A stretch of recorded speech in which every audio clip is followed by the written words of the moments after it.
In today's video I'll show you how to swap the A and B buttons on your Nintendo Switch 2. Let's get into the method. On the Switch 2 home screen, head to the System Settings app, and then scroll down until you are in the section called Controllers and Accessories. Within here, scroll down again until you see the option called Swap A and B. Select this, then choose the controller you want to apply this setting for on the left, and then turn on the toggle switch for it, next to where it says Swap. Confirm this with the new A button to test it out. You can always head back here and turn off the swap options to get it back to how it was.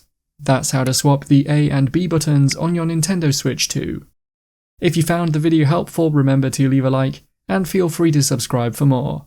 Check out the videos coming up right now, you might find these helpful too.